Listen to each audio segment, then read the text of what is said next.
السلام علیکم ورحمۃ اللہ وبرکاتہ. نحمده ونصلي على رسوله الكريم. اللهم صل على محمد وعلى آل محمد كما صليت على إبراهيم وعلى آل إبراهيم إنك حميد مجيد. اللهم بارك على محمد وعلى آل محمد كما باركت على إبراهيم وعلى آل إبراهيم إنك حميد مجيد. کل ہم نے پڑھا تھا کہ سیدہ حلیمہ سعدیہ نبی علیہ الصلاۃ والتسلیم کو اپنے ہاں لے آئی تھی. تو جب اللہ کے رسول حضرت حلیمہ سعدیہ کے ہاں پہنچے تو حلیمہ سعدیہ نے اپنے گھر میں اور اپنی راہ میں جو برکات دیکھیں اب ان کا ہم ذرا تھوڑا سا تذکرہ کرتے ہیں. جیسا کہ پہلے اشارہ کیا گیا ہے کہ جب تک آپ صلی اللہ علیہ وسلم حلیمہ کے گھر موجود رہے ان کا گھر برکتوں سے مالا مال رہا. حلیمہ کا بیان ہے کہ وہ جب مکہ آئی تھیں تو قحط سالی کا دور تھا. ان کے پاس ایک گدھی تھی جو اس قدر کمزور اور دبلی تھی کہ پورے قافلے میں سب سے سست اور مریل چال چلتی تھی. ایک اونٹنی بھی تھی مگر وہ ایک قطرہ دودھ تک نہ دیتی. حلیمہ کا اپنا بچہ بھوک کی بے قراری سے پوری رات بلکتا اور چیختا رہتا، نہ خود سوتا اور نہ ماں باپ کو سونے دیتا. مگر جب نبی علیہ الصلاۃ والتسلیم کو وہ لے کر اپنے ڈیرے پر آئیں اور گود میں رکھا تو سینہ دودھ سے بھر گیا، حتیٰ کہ آپ نے شکم سیر ہو کر دودھ پیا. شکم فارسی میں پیٹ کو کہتے ہیں، یعنی پیٹ سیر کر کے. اور آپ کے ساتھ حلیمہ کے بچے نے بھی جی بھر کر پیا. پھر دونوں آرام کی نیند سو گئے. یہ ایک برکت تھی جو کہ سیدہ حلیمہ نے محسوس کی کہ نبی علیہ الصلاۃ والتسلیم کو گود میں لینے کا مجھے اور میرے بچے کو کیا فائدہ ہوا ہے. پھر اس کے بعد ایسا ہوا کہ ادھر شوہر اٹھ کر اونٹنی کے پاس گیا تو کیا دیکھتا ہے کہ تھن سے دودھ ابلا چاہتا ہے. چنانچہ اس نے اس قدر دودھ دوہا کہ دونوں نے خوب آسودہ اور سیراب ہو کر پیا اور نہایت پرسکون رات گزاری. مکہ سے واپسی کے دوران میں حضرت حلیمہ اسی خستہ حال گدھی پر سوار ہوئیں اور اپنے ساتھ آپ کو بھی لیا. مگر اب وہی گدھی اس قدر تیز چلی کہ پورے قافلے کو کاٹ کر آگے نکل گئی اور کوئی گدھا اس کا ساتھ نہ پکڑ سکا. نبی علیہ الصلاۃ والتسلیم کا جس طرح ارشاد ہے کہ 3 چیزوں میں خیر ہوتی ہے، برکت ہوتی ہے: اچھی سواری، اچھا گھر اور نیک بیوی. تو یہ اچھی سواری جو نبی علیہ الصلاۃ والتسلیم کو ملی ہے اس میں واقعی خیر تھی. نبی علیہ الصلاۃ والتسلیم جس کے سوار ہوں تو وہ سواری کیوں نہ اچھی ہو. سیدہ حلیمہ کا وطن دیار بنو سعد سب سے زیادہ قحط زدہ تھا، مگر اس کے باوجود مکہ سے واپسی کے بعد ان کی یہ حالت ہوئی کہ جب بکریاں چر کر واپس آتی تو ان کی کوکھ نکلی ہوا کرتی اور تھن دودھ سے لبریز ہوتے، یعنی خوب چر کے آیا کرتی تھی. میاں بیوی خوب دودھ دوتے اور پیتے، جبکہ کسی اور انسان کو دودھ کا ایک قطرہ بھی میسر نہ ہوتا. یوں اس خانوادے کو مسلسل خیر و برکت نصیب ہوتی رہی. خانوادہ یعنی مختصر سا جو خاندان ہوتا ہے. یہاں تک کہ 2 سال گزر گئے اور مدت رضاعت پوری ہو گئی. چنانچہ حلیمہ نے آپ کا دودھ چھڑا دیا. اس دوران میں نبی علیہ الصلاۃ والتسلیم پختہ اور مضبوط ہو چکے تھے، یعنی آپ کی جو ہڈیاں بنیادیں تھیں وہ کافی مضبوط ہو چکی تھیں، یعنی آپ چل پھر سکتے تھے، دوڑ بھاگ سکتے تھے. حلیمہ کا دستور تھا کہ وہ آپ کو ہر 6 ماہ بعد مکہ لے آیا کرتی، والدہ اور خاندان کے لوگوں سے ملاتی، پھر اپنے دیار بنو سعد واپس لے جاتی تھی. جب مدت رضاعت پوری ہوئی اور دودھ چھڑا کر آپ کو آپ کی والدہ کے پاس لائیں تو اب تک جو خیر و برکت دیکھ چکی تھیں اس کے پیش نظر وہ یہی چاہتی تھیں کہ آپ کو انہی کے پاس رہنے دیا جائے. چنانچہ انہوں نے آپ کی والدہ سے کہا، کیوں نہ آپ بچے کو میرے پاس ہی رہنے دیں کہ وہ ذرا اور مضبوط ہو جائے، کیونکہ مکہ کی وبا سے ڈر لگتا ہے. والدہ اس پر راضی ہو گئیں اور حلیمہ آپ کو لے کر خوش خوش اپنے گھر واپس لوٹیں، اور آپ تقریباً مزید 2 برس تک وہیں رہے۔ پھر آپ کا سینہ مبارک چاک کیے جانے کا واقعہ پیش آیا، جس سے ڈر کر حلیمہ اور ان کے شوہر نے آپ کو آپ کی والدہ کے حوالے کر دیا۔ یعنی ایک انہونا سا واقعہ تھا کہ نبی علیہ الصلوۃ والتسلیم کو بچوں نے دیکھا کہ کوئی آیا ہے، اس نے نبی علیہ الصلوۃ والتسلیم کو لٹایا اور آپ کا پیٹ چاک کیا۔ تو یہ حالت دیکھی تو بچے دوڑ کے، جو پہلے ہم نے پڑھے ہیں کہ ان کے جو رضائی بہن بھائی تھے وہ بکریاں چراتے تھے، تو انہوں نے جب دیکھا کہ اس طرح کا حال ہو گیا ہمارے بھائی کا، تو دوڑتے ہوئے گھر آئے، تو آ کے حلیمہ سعدیہ کو اطلاع دی۔ حارث اور حلیمہ دونوں دوڑتے ہوئے اس جگہ پہنچے تو نبی علیہ الصلوۃ والتسلیم وہاں کھڑے تھے۔ تو پوچھا کیا ہوا، تو آپ صلی اللہ علیہ وسلم نے مختصر سا بتایا۔ بڑے ہو کے اللہ کے رسول صلی اللہ علیہ وسلم نے اس کی تفاصیل صحابہ کرام کو بتائیں، اور جو آپ کا آپریشن ہوا تھا وہ نبی علیہ الصلوۃ والتسلیم نے اس طرح اس کو بیان کیا جیسے اسکیننگ ہو رہی ہوتی ہے سامنے، اور اللہ کے رسول صلی اللہ علیہ وسلم اپنے آپریشن کو خود دیکھ رہے ہیں، اور اس کے نشانات جو تھے وہ بھی صحابہ کہتے ہیں، حضرت انس ابن مالک رضی اللہ تعالیٰ عنہ کہتے ہیں کہ میں نے آپ کے سینے پر چیر کے نشانات دیکھے تھے، اور یہ لگتا تھا کہ آپ کے سینے کو سیا گیا ہے۔ ہاں، یہ آگے بات بھی ہے۔ انس ابن مالک رضی اللہ تعالیٰ عنہ کا بیان ہے کہ آپ بچوں کے ساتھ کھیل رہے تھے کہ جبریل امین تشریف لائے اور آپ کو لٹا کر سینہ چاک کر دیا، پھر آپ کا دل نکالا اور اس میں سے ایک لوتھڑا نکال کر فرمایا، یہ شیطان کا حصہ تھا جو نکال دیا گیا ہے۔ پھر دل کو سونے کے تشت میں، یعنی سونے کی تھالی میں زمزم کے پانی سے دھو کر جوڑ دیا اور اسی جگہ پلٹا دیا۔ ادھر بچے دوڑ کر آپ کی ماں یعنی دایا کے پاس پہنچے اور کہنے لگے کہ محمد کو قتل کر دیا گیا۔ وہ لوگ جھٹ پہنچے تو دیکھا رنگ اترا ہوا تھا۔ نبی علیہ الصلوۃ والتسلیم کے اس آپریشن کے بارے میں حضرت انس کا بیان ہے کہ میں نبی صلی اللہ علیہ وسلم کے سینے پر سلائی کا اثر دیکھا کرتا تھا۔ تو یہ چیزیں نبی علیہ الصلوۃ والتسلیم کی سیرت میں جو ملتی ہیں انہونی سی، یہ اصل میں فیوچر میں ہونے والی جو انسانی ترقی ہے اس کا ایک جواب ہے، کہ لوگ یہ نہ سمجھیں کہ ہم نئی نئی چیزیں بنا رہے ہیں، اور مسلمانوں کے ہاں یا اللہ تعالیٰ نے اپنے نبی پر بچپن یا آپ کی پیدائش سے پہلے جو حالات بنائے تھے وہ کوئی نارمل سے نہیں ہیں، بلکہ صحیح بات یہ ہے کہ نارمل حالات تھے، اور اللہ تعالیٰ نے یہ سب حالات پیدا کر کے آئندہ کی انسانیت کو ایک سبق دیا ہے کہ ترقی کی راہیں اب کھل رہی ہیں۔ آپ صلی اللہ علیہ وسلم کی آمد پر جتنا بھی لیٹسٹ سائنٹیفک تجربات کیے جائیں گے وہ سیرت نبوی میں یا قرآن پاک کی آیات میں ہمیں ضرور ملیں گے۔ پھر اس واقعے کے بعد آپ صلی اللہ علیہ وسلم کو مکہ پہنچا دیا گیا۔ وہ ڈر گئے، یہ بچہ ہے، خدا نخواستہ کوئی عجیب و غریب حالات بنتے جا رہی ہیں، اور خبریں بھی سن رہے ہیں، ارد گرد کے جو لوگ ہیں وہ بھی کچھ باتیں کرتے ہیں، تو کہیں آپ کو تکلیف نہ پہنچائے کوئی، تو اس ڈر سے نبی علیہ الصلوۃ والتسلیم کو واپس مکہ والدین کے پاس پہنچا دیا گیا، اور آپ نے اپنی ماں کے سایہ محبت میں اپنے خاندان کے اندر تقریباً 2 برس گزارے۔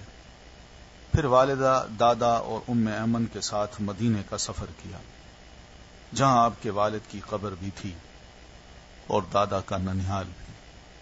آپ مدینہ میں 1 ماہ رہ کر واپس ہوئے تو راستے میں آپ کی والدہ بیمار ہو گئیں، اور ابوا مقام ہے وہاں پہنچ کر رحلت کر گئیں، اور انہیں وہیں دفن کر دیا گیا۔ یہ بھی ایک حادثہ ہے جو نبی علیہ الصلوۃ والتسلیم نے بچپن میں ہی دیکھا۔ ایک تو یتیمی کی حالت ہے کہ والد نہیں ہے، اور دوسرا یہ ہے کہ اب والدہ بھی 6 برس کی عمر میں فوت ہو گئی ہیں۔ یہ اسباب جو ہے نا، یہ اللہ تعالیٰ آپ کے لیے جو پیدا کر رہے ہیں، اس پہ ہم نے ذرا غور کرنا ہے۔ اب بوڑھے عبد المطلب آپ کو لے کر مکہ پہنچے۔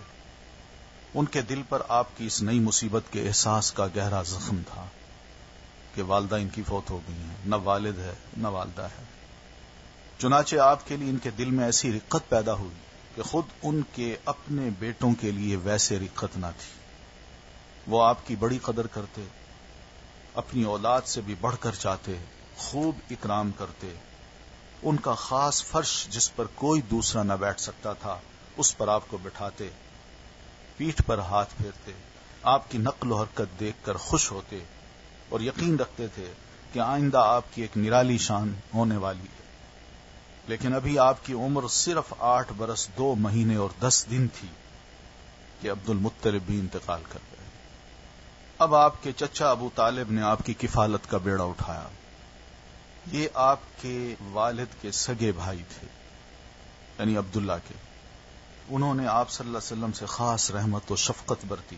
وہ مالدار تو نہ تھے، لیکن آپ کی کفالت کے بعد اللہ تعالیٰ نے ان کے تھوڑے سے مال میں اس قدر برکت پیدا کر دی کہ ایک آدمی کا کھانا پورے کنبے کے لیے کافی ہو جایا کرتا. خود آپ بھی صبر و قناعت کا نمونہ تھے. جو کچھ ملتا اسی پر قناعت کر ڈالتے. قناعت کہتے بھی اسی کو ہیں کہ جو کچھ ملے اسی پر گزارا کرنا.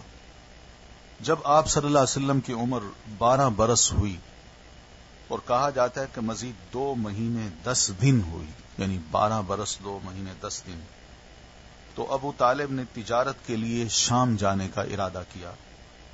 آپ کو ان کی جدائی بہت گراں گزری، جس سے وہ بھی بہت متاثر ہوئے.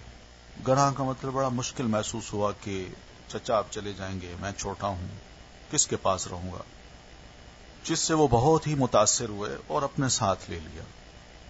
جب قافلے نے ملک شام کی حدود میں پہنچ کر شہر بصرہ کے قریب پڑاؤ ڈالا تو بحیرہ نامی عیسائیوں کا ایک بڑا راہب اپنے گرجے سے نکل کر ان کے پاس آیا اور قافلے کے درمیان سے گزر کر نبی صلی اللہ علیہ وسلم کے پاس پہنچا اور آپ کا ہاتھ پکڑ کر کہنے لگا، یہ دنیا کے سردار ہیں، پروردگار عالم کے رسول ہیں، اللہ انہیں رحمت عالم بنا کر بھیجے گا. یہ عیسائی راہب نے قافلے میں سے آپ کو تلاش کر کے آپ کا ہاتھ پکڑ کے سب کے سامنے یہ لفظ کہے کہ یہ دنیا کے سردار ہیں، پروردگار عالم کے رسول ہیں، اللہ انہیں رحمت عالم بنا کر بھیجے گا. 3 باتیں ہیں. یعنی آپ صلی اللہ علیہ وسلم کے بارے میں یہ عیسائی کہہ رہا ہے، عیسائی راہب، کہ ایک تو آپ کو دنیا میں بڑی شہرت ملے، اور دوسرا یہ کہ اللہ کے رسول ہیں، اور تیسرا یہ کہ رحمت عالم ہے. جس سے پتہ یہ چلتا ہے کہ آپ کی جو رسالت ہے وہ سب دنیا کے لیے ہوگی. آپ محدود علاقے کے لیے رسول نہیں ہوں گے. لوگوں نے کہا آپ کو یہ کیسے معلوم ہوا؟ اس نے کہا تم لوگ جب گھاٹی سے ادھر ظاہر ہوئے تو کوئی پتھر یا درخت ایسا نہ بچا جو سجدہ کے لیے جھک نہ گیا ہو، اور یہ دونوں چیزیں نبی کے علاوہ کسی اور کو سجدہ نہیں کیا کرتی. پھر میں انہیں مہر نبوت سے بھی پہچانتا ہوں، جو کندھے کے نیچے نرم ہڈی کے پاس سیب کی طرح ہے، اور ہم انہیں اپنی کتابوں میں بھی پاتے ہیں. پھر اس نے قافلے کی ضیافت کی اور ابو طالب سے کہا ان کو واپس لے جائیں، ملک شام مت لے جائیں، کیونکہ یہود اور رومیوں سے خطرہ ہے. وہ آپ کی علامات جب پہچان لیں گے تو جب یہ دیکھیں گے کہ یہ ہم میں سے نہیں ہے، عربوں میں سے ہے، تو وہ نبی علیہ الصلوۃ والتسلیم کو کہیں قتل نہ کر دیں. تو بہتر یہ کہ آپ ان کو واپس لے جائیں. اس پر ابو طالب نے آپ کو مکہ بھیج دیا. اب تھوڑی سی بات یہ سوچنے کی ہے کہ اللہ کے رسول صلی اللہ علیہ وسلم پیدا ہوتے ہیں. مکہ ایک ایسی سرزمین ہے جہاں کوئی ایسے حالات نہیں ہیں کہ بچوں کی تربیت کا کوئی بندوبست ہو سکے. پھر آپ پیدا ہوئے ہیں تو یتیم ہیں، باپ سر پہ نہیں ہیں، کیونکہ والد یہی سوچتا ہے کہ اپنے بچے کی تعلیم و تربیت میں کروں گا. پھر اس کے بعد 6 سال کے ہوئے تو والدہ فوت ہو گئی. اب یہی وقت ہوتا ہے بچے کو تربیت دینے کا، لیکن والدہ بھی فوت ہو گئی. دادا 2 سال کے بعد وہ بھی فوت ہو گئے. اب اس عالم میں نبی علیہ الصلوۃ والتسلیم پلتے اور بڑھتے ہیں. کیوں؟ اللہ نے یہ اسباب کیوں پیدا کیے ہیں؟ یہ صرف اس لیے پیدا کیے ہیں کہ اللہ کے رسول صلی اللہ علیہ وسلم کے بارے میں کوئی شخص بعد میں یہ نہ کہہ سکے کہ آپ نے کسی اسکول، کالج، یونیورسٹی یا کسی ادارے سے تعلیم حاصل کی تھی اور آپ کے فلاں فلاں ٹیچرز تھے. مزے کی بات یہ کہ نبی علیہ الصلوۃ والتسلیم کا کوئی ٹیچر ہی نہیں ہے، کوئی استاد نہیں ہے کہ جس کے سامنے آپ بیٹھے ہوں، آپ نے ہاتھ میں قلم کاغذ پکڑا ہو یا کتاب کھولی ہو اور آپ نے اس سے پڑھا ہو.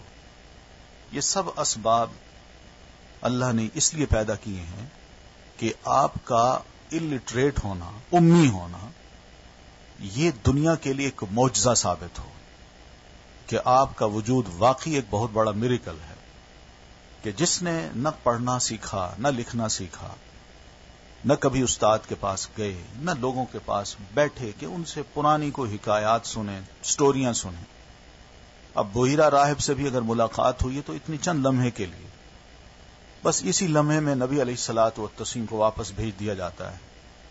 اس نے بھی کوئی ایسی بات نہیں کی، زیادہ سے زیادہ اتنا کہا کہ ہم نبی علیہ السلام کے بارے میں یہ علامات اپنی کتابوں میں پاتے ہیں، بس اتنا کہا. اور اللہ کے رسول صلی اللہ علیہ وسلم کو واپس بھیجنے کا اس نے مشورہ دیا.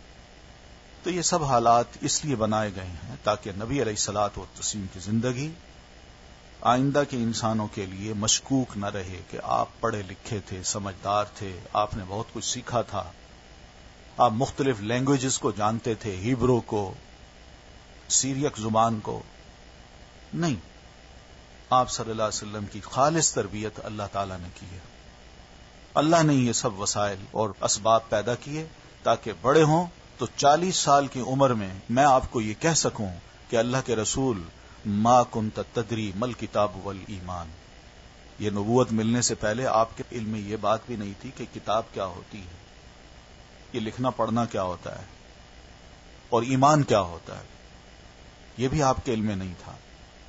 پھر اسی طرح ایک اور جگہ فرمایا وما کنت تخطہ بیمینک اذا لارتاب المبطلون، کہ آپ اپنے دائیں ہاتھ سے کبھی لکھتے بھی نہیں تھے. اگر آپ لکھتے تو یہ باطل لوگ آپ کے بارے میں شک کرتے، وہ کہتے یہ تو پڑھا لکھا آدمی. اس لیے اللہ تعالیٰ نے یہ سب اسباب اور وسائل بنائے تاکہ نبی علیہ الصلوۃ والتسلیم انہی حالات میں ایک نیچرل جو فطری زندگی ہے اسی کو اختیار کر کے جب آپ اٹھیں 40 سال کے ہوں تو پھر اس کے بعد آپ لوگوں کو بتا سکیں کہ تم ہی نے مجھے صادق اور امین کہا تھا اور اب مجھے جھٹلاتے ہو. تو جنگ فجار ایک جنگ ہوتی ہے جس کا نام فجار ہے. جب آپ کی عمر 20 برس کی ہوئی تو ذی قعدہ کے مہینے میں عکاظ کے بازار میں ایک لڑائی پیش آئی. یہ عکاظ کا بازار ہر سال لگتا تھا، ہر سال کا ایک میلہ ہوتا تھا عربوں کے ہاں. میلے اور بھی بہت لگتے تھے لیکن یہ میلہ بہت مشہور تھا.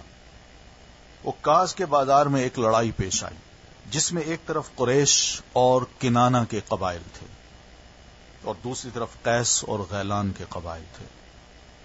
دونوں میں گھمسان کا رن پڑا.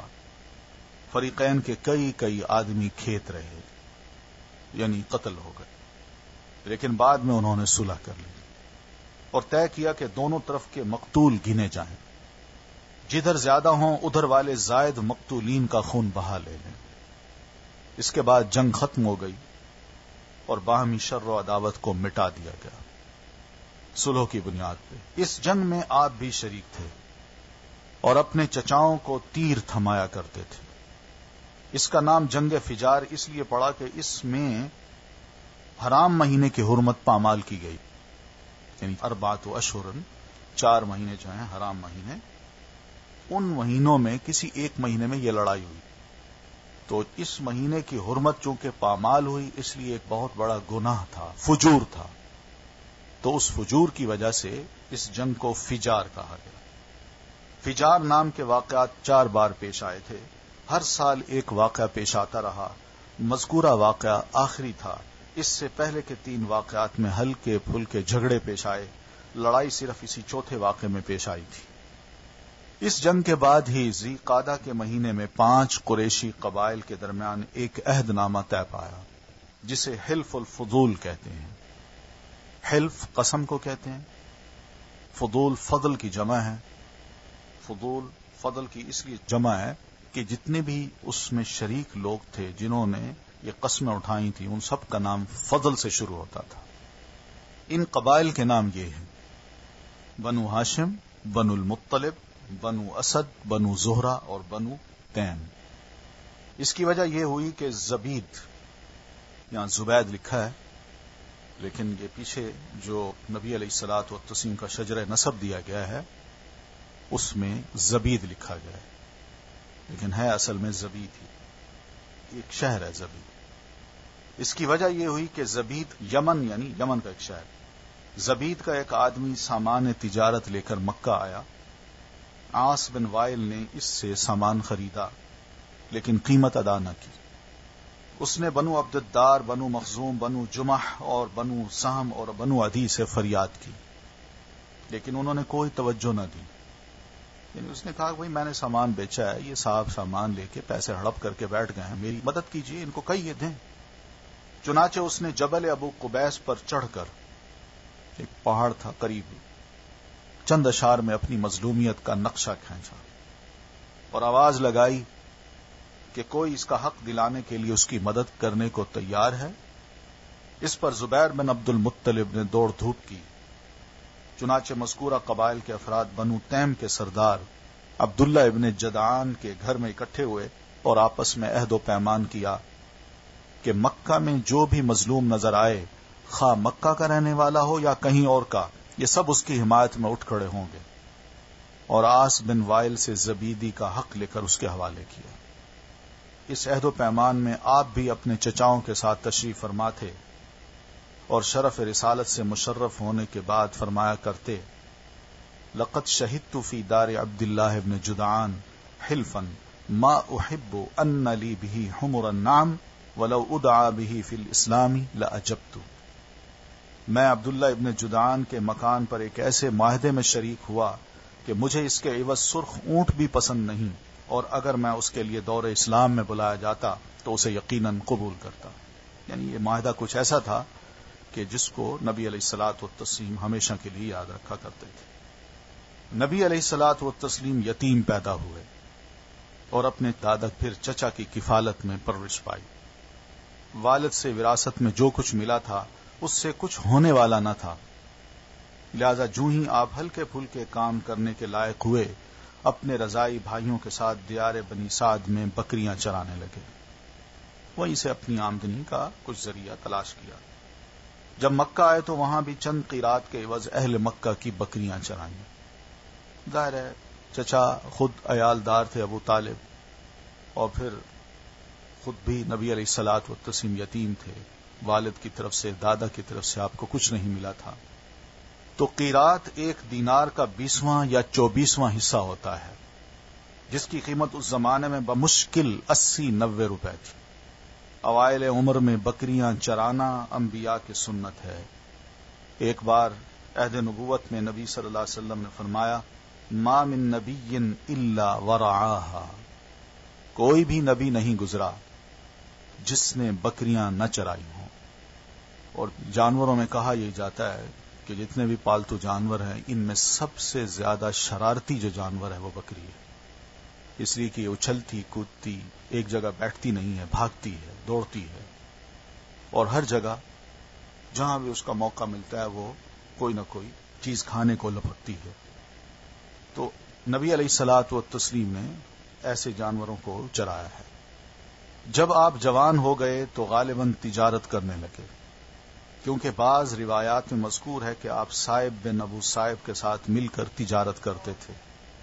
آپ بہترین ساجھی تھے، نہ حجت بحث کرتے اور نہ جھگڑتے تھے. اعتماد تھا نا، پارٹنر پر اعتماد تھا، اس لیے کوئی نہ بحث ہوتی تھی نہ جھگڑا ہوتا. جو کچھ وہ دے دیتے یا آپ لے لیتے، نہ اس کو اعتراض ہوتا نہ آپ کو اعتراض. آپ معاملات میں حد درجہ امانت، سچائی اور پرہیز کے لیے مشہور تھے، اور زندگی کے سارے میدانوں میں آپ کا یہی وتیرہ تھا. چنانچہ آپ کا لقب ہی امین پڑ گیا تھا. آپ کا یہی شہرہ سن کر خدیجہ رضی اللہ عنہا نے آپ کو تجارت کے لیے اپنے مال کی پیشکش کی. وہ شرف اور مال دونوں لحاظ سے قریش کی سب سے معزز خاتون تھیں، اور لوگوں کو کچھ اجرت پر اپنا مال تجارت کے لیے دیا کرتی تھی. انہوں نے پیشکش کے ساتھ یہ بھی عرض کی کہ وہ آپ کو سب سے اچھی اجرت دیں گی، اس لیے کہ آپ امین تھے نا، اور اعتماد تھا کہ نبی علیہ الصلوۃ والتسلیم ہمارے جو سامان لے کے جائیں گے اس کو بڑا اچھے طریقے سے بیچیں گے، اونے پونے داموں نہیں بیچیں گے، بلکہ خوب کوشش کر کے اس کا جتنا بھی زیادہ سے زیادہ پروفٹ ہوگا وہ لے کے آئیں گے. یہ نقصان نہیں سوچیں گے اور نہ ہی اپنا فائدہ سوچیں گے. آپ نے ان کے غلام میسرہ کے ساتھ ملک شام کا سفر کیا. حضرت خدیجہ کے غلام تھے میسرہ، وہ ساتھ گئے. وہاں خرید و فروخت کی، خوب نفع ہوا اور اس قدر برکت ہوئی کہ پہلے کبھی نہ ہوئی تھی. پھر مکہ واپس آئے اور سب کچھ جو امانت کے طور پر آپ کے ہاتھ میں تھا وہ سیدہ خدیجہ کو واپس لوٹا دیا. ادھر حضرت خدیجہ نے امانت و برکت کا یہ حال دیکھا تو دم بخود رہ گئی. پھر میسرہ نے آپ کے شیریں شمائل، بلند اخلاق اور کہا جاتا ہے دھوپ میں 2 فرشتوں کے سایہ کرنے کا حال بیان کیا کہ بڑے اچھے اخلاق کے انسان ہیں، بہت ہی مٹھاس ہے آپ کی گفتگو میں، اور جہاں کہیں بھی میں نے ان کو دیکھا ہے سفر میں، نبی علیہ الصلوۃ والتسلیم کا اخلاق بہت بلند تھا. اور پھر یہ بھی میں نے دیکھا کہ دھوپ میں ہم چلتے جا رہے ہیں تو 2 فرشتے ہیں جو آپ پر سایہ کر رہے ہیں. تو حضرت خدیجہ نے محسوس کیا کہ ان کا گوہر مراد انہیں مل گیا ہے، اس لیے کہ 2 بار بیوہ ہو چکی تھیں اور بہت سے پیغامات ان کو اہل مکہ کے جو بڑے بڑے سردار تھے یا خاندان کے لوگ تھے وہ بھیج رہے تھے، مگر سیدہ خدیجہ انکار کرتی جا رہی ہیں. تو نبی علیہ الصلوۃ والتسلیم کہ ان اخلاق کو جب سنا تو انہیں محسوس ہوا کہ ان کا گوہر مراد انہیں مل گیا ہے. چنانچہ انہوں نے آپ کے پاس اپنی ایک سہیلی کو بھیج کر شادی کی خواہش کا اظہار کیا. یہ سیدہ نفیسہ تھی. آپ نے تجویز پسند کی اور چچاؤں سے گفتگو کی.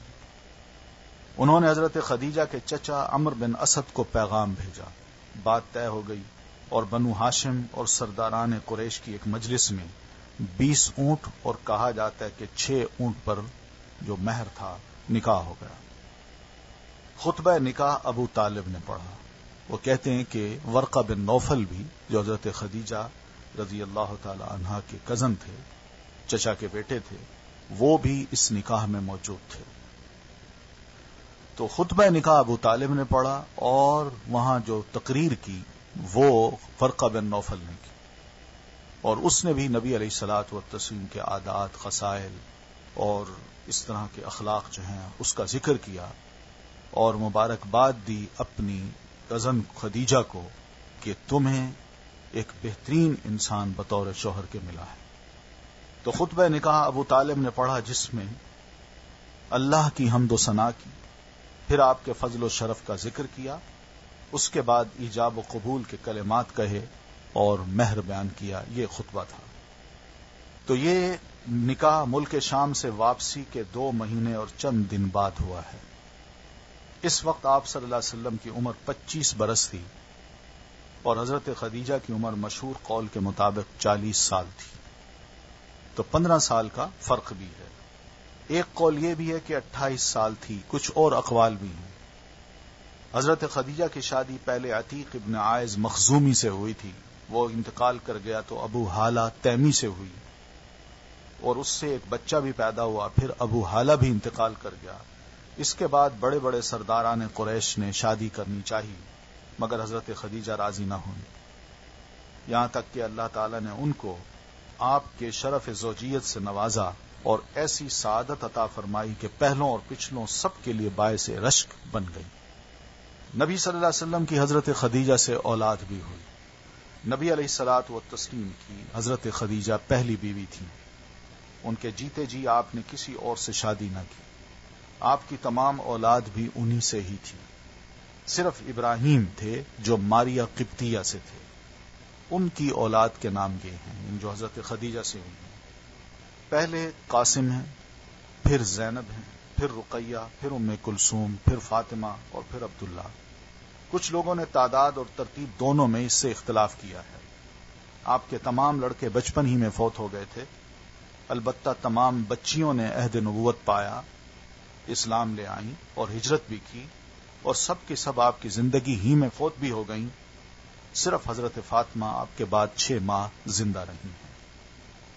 تو اس میں بھی آپ نے بہت کچھ پڑھا ہوگا، سنا بھی ہوگا کہ نبی علیہ الصلوۃ والتسلیم کی شادی پر بھی بہت سے لوگوں کو اعتراضات ہیں، اور خاص طور پر جو غیر مسلم ہیں وہ اس ایشو کو کافی اٹھاتے ہیں۔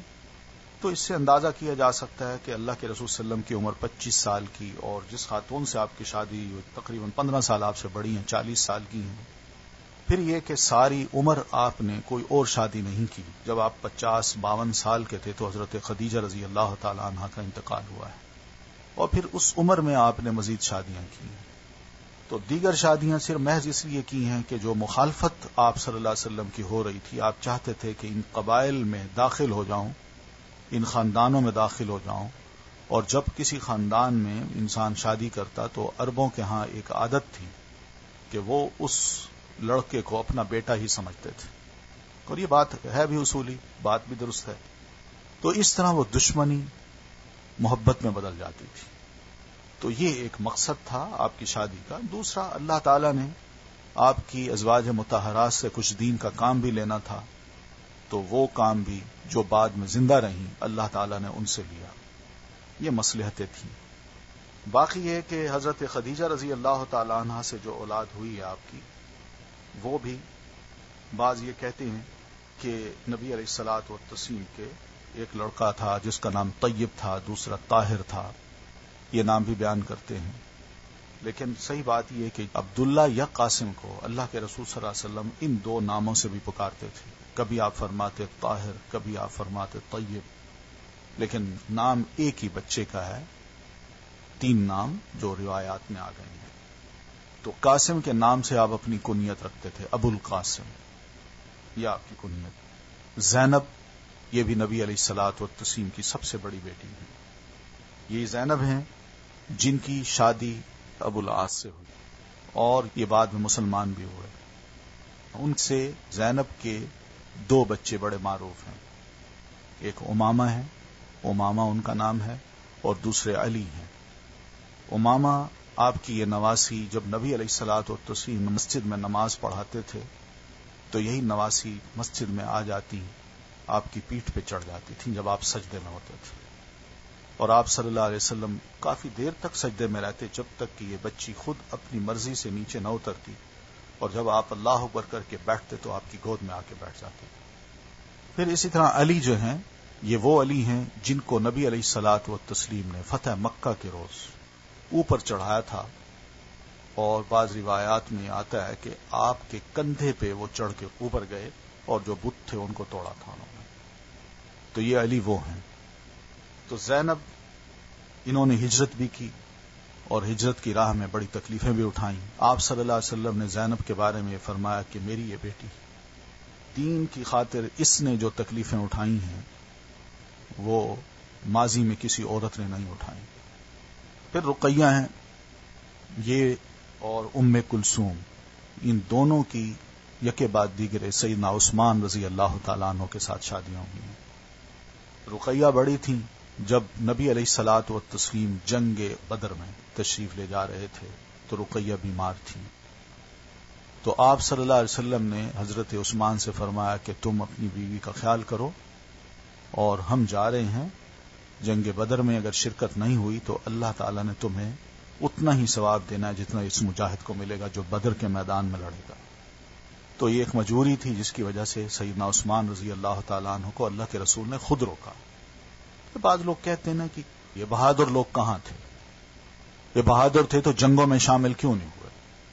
یہ اس لیے شامل نہیں ہوئے، تو نبی علیہ الصلوۃ والتسلیم کی عدم موجودگی میں رقیہ کا انتقال ہوا ہے، تو پھر واپسی پہ نبی علیہ الصلوۃ والتسلیم نے ام کلثوم سے شادی کر دی، تو ام کلثوم بھی کچھ عرصہ کے بعد انتقال کر گئی۔ تو اسی دوران جب ام کلثوم سے شادی ہوئی تو سیدہ فاطمہ کی شادی حضرت علی سے ہو چکی تھی، تو ام کلثوم جب انتقال کر گئیں تو نبی علیہ الصلوۃ والتسلیم نے حضرت عثمان سے حوصلہ دیتے ہوئے فرمایا، اور یہ بھی کہ کہیں عثمان یہ نہ سمجھے کہ اب میرا تعلق تو اللہ کے رسول سے کٹ گیا، تو آپ نے فرمایا عثمان اگر اللہ نے مجھے 100 بیٹیاں دی ہوتی اور یوں ایک ایک کر کے فوت ہوتی جاتی تو سب کے نکاح میں تم سے کیا جاتا. یہ آپ صلی اللہ علیہ وسلم نے حضرت عثمان سے فرمایا. سیدنا علی رضی اللہ تعالیٰ عنہ سے سینئر تھے جن کو 2 بیٹیاں ملی ہیں. اور پھر دوسری بات یہ ہے کہ انبیاء کی تاریخ میں کسی نبی کے صحابی کو یہ شرف حاصل نہیں ہوا جو نبی علیہ الصلوۃ والتسلیم کے اس صحابی کو حاصل ہوا ہے. یعنی کسی نبی کے صحابی کے ہاں 2 بیٹیاں نبی کی نہیں آئیں جو شرف سیدنا عثمان رضی اللہ تعالیٰ عنہ کو ملا ہے کہ ان کے ہاں اللہ کے رسول کی 2 بیٹیاں آئیں. اس اعتبار سے سیدنا عثمان رضی اللہ تعالیٰ عنہ کو ذو النورین کہا جاتا ہے، 2 نوروں والا. یہ بہت بڑا شرف ہے، بہت بڑا. ہم اس کو محسوس نہیں کرتے، نہ ہم نے کبھی سوچا ہے. اللہ کے رسول فرما رہے ہیں، یہ آپ ہی کے بیان ہے جو میں آپ کے سامنے پیش کر رہا ہوں. پھر سیدہ فاطمہ ہے. سیدہ فاطمہ رضی اللہ تعالیٰ عنہ کی شادی سیدنا علی رضی اللہ تعالیٰ عنہ سے ہوئی. اور جانتے ہیں کہ سیدنا علی رضی اللہ تعالیٰ عنہ نبی علیہ السلام کے کزن بھی ہیں، اور اللہ کے رسول صلی اللہ علیہ وسلم نے ابو طالب کی غربت یا عیالداری کو دیکھ کر یہ آفر کر دی تھی کہ چچا آپ کے اس بیٹے کی کفالت کی ذمہ داری میرے. تو آپ نے سیدنا علی کو اپنی کفالت میں لے لیا تھا. تو اس طرح نبی علیہ الصلوۃ والتسلیم نے ان کو پالا پوسا، بڑے ہوئے، پورا خیال فرمایا، اور پھر بعد میں سیدہ فاطمہ سے سیدنا علی رضی اللہ تعالیٰ عنہ کی شادی بھی کر دی. اور اس شادی میں بھی جو حق المہر یا گھر کا سامان جو وغیرہ تھا اس میں زیادہ تر حضرت ابو بکر صدیق اور حضرت عثمان اور حضرت عبد الرحمن بن عوف انہوں نے ہر اعتبار سے مالی مدد کی. کچھ لوگوں نے تعداد اور ترتیب دونوں میں اختلاف کیا ہے. وہی میں نے بتایا نا، طیب طاہر کے بارے میں بھی نام دیتے ہیں کہ وہ بھی آپ کے لڑکے تھے. پھر آپ کے تمام لڑکے بچپن ہی میں فوت ہو گئے، یعنی 1-2 سال کے کچھ ہوئے. ابو القاسم جو تھے وہ 1-2 سال کے تھے، اور عبداللہ جو تھے وہ بھی تقریباً ایسی عمر میں تھے، اس سے چھوٹے تھے. مگر ابراہیم جو ہیں وہ تو چند ماہ کے تھے. ان کا انتقال تو نبی علیہ الصلوۃ والتسلیم کے دونوں ہاتھوں میں آپ نے اٹھایا ہوا تھا، تو اسی ہاتھوں میں ہی سیدنا ابراہیم جو تھے وہ فوت ہوئے. اور اسی موقع پہ نبی علیہ الصلوۃ والتسلیم کے آنسو بہہ پڑے، اور آپ نے فرمایا تھا کہ ان القلب یحزن والعین تدمع وَإِنَّا بِفِرَاقِكَ يَا إِبْرَاهِيمُ لَمَحْزُونُونَ. کہ ابراہیم تمہاری اس حالت کو دیکھ کر میرا دل بڑا غمگین ہے، اور اس غم کی وجہ سے میری آنکھوں میں آنسو آ رہے ہیں. لیکن کیا کریں، تو ہم سے جدا ہو رہا ہے، تو میرا لخت جگر ہے، تو میرے ہاتھوں میں اپنی جان دے رہا ہے، تمہاری اس جدائی پہ میں رو رہا ہوں، اور کچھ نہیں. پھر آپ کی عمر کا 35واں سال تھا کہ ایک زوردار سیلاب آیا جس سے خانہ کعبہ کی دیواریں پھٹ گئیں. یعنی آپ نے دیکھا ہے کہ مکہ کی خاص طور پر خانہ کعبہ کی جگہ جو ہے وہ بالکل نشیب میں، چاروں طرف اونچائی ہے اور بالکل ہی نشیب میں. تو بارش ہوئی، پہاڑوں کا پانی کراس کر کے سیدھا نیچے آ گیا اور آ کے وہیں جمع ہو گیا. تو یہ دیواریں ایک بار کعبہ میں آگ لگ جانے کی وجہ سے پہلے ہی کمزور ہو چکی تھی. اب قریش مجبور ہوئے کہ ازسر نو تعمیر کریں. اس موقع پر انہوں نے فیصلہ کیا کہ اس تعمیر میں صرف حلال مال ہی خرچ کریں گے. چنانچہ رنڈی کی اجرت، سود کی دولت اور کسی کا ناحق لیا ہوا مال اس میں استعمال نہیں کریں گے. یہ کام وہاں ہوتے تھے، اس وجہ سے انہوں نے یہ طے کر لیا. انہیں خانہ کعبہ گراتے ہوئے بھی ڈر لگ رہا تھا کہ مبادا اللہ کا عذاب ٹوٹ پڑے. بالآخر ولید بن مغیرہ نے یہ کہہ کر ڈھانا شروع کر دیا کہ اللہ مصلحین کو ہلاک نہیں کیا کرتا.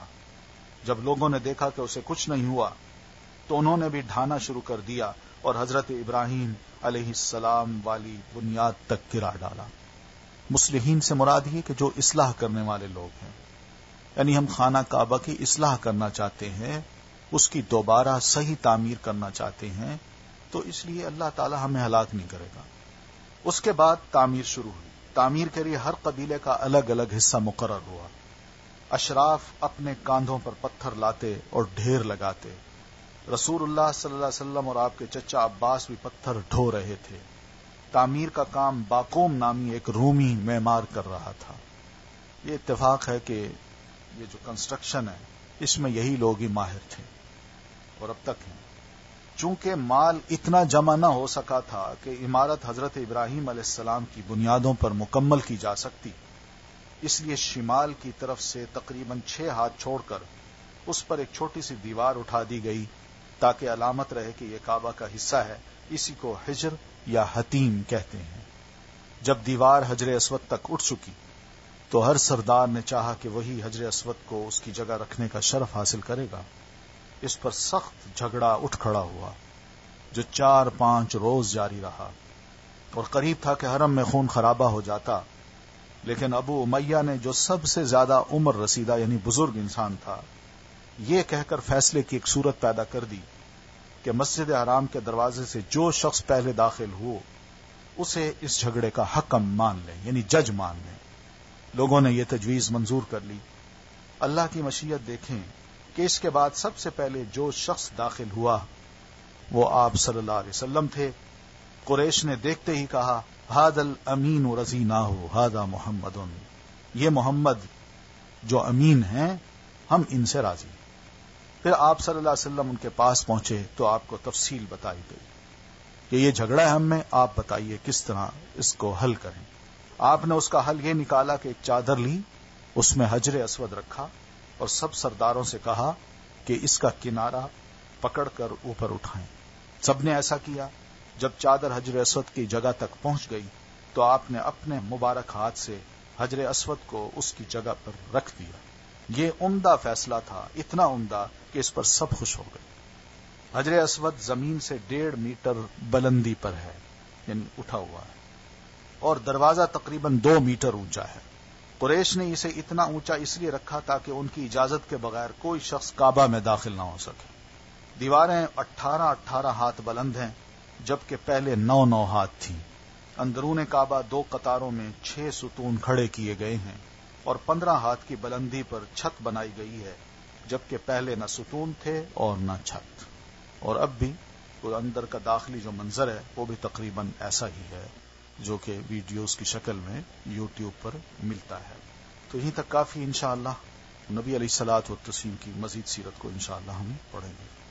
سبحانک اللہم وبحمدک نشہد ان لا الہ الا انت نستغفرک ونتوب الیک. السلام علیکم ورحمۃ اللہ وبرکاتہ.